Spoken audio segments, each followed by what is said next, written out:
नमस्कार साथियों, देवव्रत क्लासेस में आपका हार्दिक स्वागत अभिनंदन है। आज हम पढ़ेंगे राज्य सरकार द्वारा संचालित महत्वपूर्ण योजनाओं के बारे में, जो आने वाले एग्जाम्स के लिए काफ़ी महत्वपूर्ण सिद्ध होंगी। तो देखते हैं पहली योजना बहुत इंपॉर्टेंट, राजस्थान ग्रामीण परिवार आजीविका ऋण योजना। राजस्थान ग्रामीण परिवार आजीविका ऋण योजना बहुत इंपॉर्टेंट है साथियों। ध्यान रखना इस योजना में क्या क्या पॉइंट्स हैं। यह योजना 1 लाख परिवारों को जो अकृषि कार्य हेतु क्या है 2000 करोड़ के ब्याज मुक्त ऋण का प्रावधान इस योजना के अंतर्गत किया गया है। ध्यान रखना कितने परिवार, 1 लाख परिवारों को 2 करोड़ रुपए का ब्याज मुक्त ऋण दिया जाएगा। इसी प्रकार से 100 करोड़ रुपए का ब्याज पर अनुदान भी दिया जाएगा। और इस योजना के अंतर्गत कौन कौन से लोग शामिल होंगे? सबसे पहले तो आजीविका के स्वयं सहायता समूह। कौन कौन से लोग शामिल होंगे? आजीविका के स्वयं सहायता समूह। और दूसरे क्या है? व्यावसायिक समूह और उत्पादक समूह। और इन समूह के व्यक्तिगत सदस्यों को भी क्या है जोड़ा जाएगा। अब देखो, अकृषि कार्यों का मतलब ये है ऐसे लोग जो हस्तशिल्प से, बुनकर उद्योग, लघु उद्योग यानी छोटे छोटे कुटीर व लघु उद्योगों से जुड़े हुए लोग हैं, वो इस योजना के तहत फायदा उठा सकते हैं। अगली योजना है राजीव गांधी किसान बीज उपहार योजना 2022-23। अब देखो, राजीव गांधी किसान बीज उपहार योजना बहुत ही इंपॉर्टेंट योजना है। राजस्थान राज्य बीज निगम की ओर से संचालित है। ये किसकी ओर से संचालित है? ये राजस्थान राज्य बीज निगम की ओर से संचालित है। और इस योजना का मेन मकसद क्या है? इस योजना के अंतर्गत किसानों को उच्च गुणवत्ता युक्त जो प्रमाणित बीज हैं वो उचित दर पर क्या है उपलब्ध करवाना इस योजना का उद्देश्य है।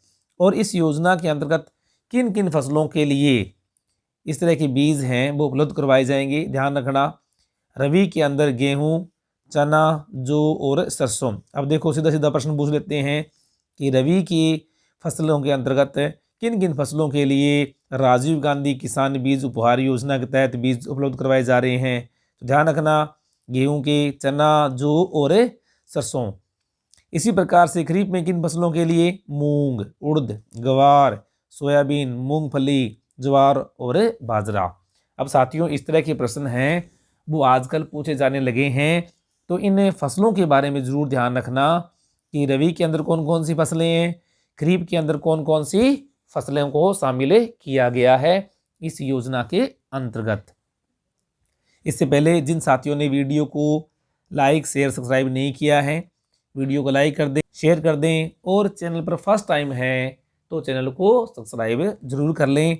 देखते हैं अगली और बहुत ही महत्वपूर्ण योजना, सौर कृषि आजीविका योजना। सौर कृषि आजीविका योजना किसानों द्वारा अनुपयोगी एवं बंजर भूमि पर सौर ऊर्जा के संयंत्रों की स्थापना के लिए सीएम गहलोत के द्वारा संचालित यह योजना यानी सौर कृषि आजीविका योजना। और इस योजना के तहत क्या है, किसान अपनी बंजर भूमि को लीज पर भी क्या है सौर ऊर्जा संयंत्र स्थापित करने के लिए किसी कंपनी को दे सकेंगे। और इस योजना के अंतर्गत किसान क्या है पीएम कुसुम योजना में प्रस्तावित 30% का अनुदान भी ले सकेंगे। सीधी सीधी बात बता दूं साथियों, सेंटर के द्वारा यानी पीएम कुसुम योजना जो संचालित है उस योजना को और सरल बनाते हुए किसानों को क्या है इस सौर कृषि योजना का लाभ दिया जा रहा है। तो कौन सी योजना है? सौर कृषि आजीविका योजना। अगली जो योजना है राजस्थान ग्रामीण पर्यटन योजना। राजस्थान ग्रामीण पर्यटन योजना, यह योजना कब आरंभ की गई? 24 अक्टूबर 2022 को। बहुत इंपॉर्टेंट है, 24 अक्टूबर 2022 को। आपको पता है श्री अशोक गहलोत साहब ने क्या है जो बजट घोषणा थी 2022-23, इसमें क्या है इस योजना की घोषणा भी की थी। और इस योजना के अनुसार क्या है राजस्थान के ग्रामीण पर्यटन क्षेत्र का विकास करना। तो क्या है इस योजना में? ग्रामीण क्षेत्रों में पर्यटन इकाइयों की स्थापना करना, सबसे बड़ी बात। फिर इस योजना के तहत 15 फीट चौड़ी सड़कों का निर्माण करना और 1000 वर्ग मीटर या 2 हेक्टेयर भूमि हो तो भी क्या इस तरह की इकाइयों को स्थापित करने की मंजूरी देना। फिर क्या है, इस तरह की योजना स्थापित करने पर स्टाम्प ड्यूटी में 100% की क्या देना?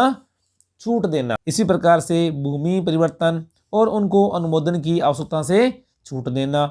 गेस्ट हाउस, कृषि पर्यटन इकाइयाँ, कैंपिंग साइट, कैरोमन पार्क की स्थापना के लिए सभी तरह के यानी जो चार्जेस हैं उनकी क्या करना?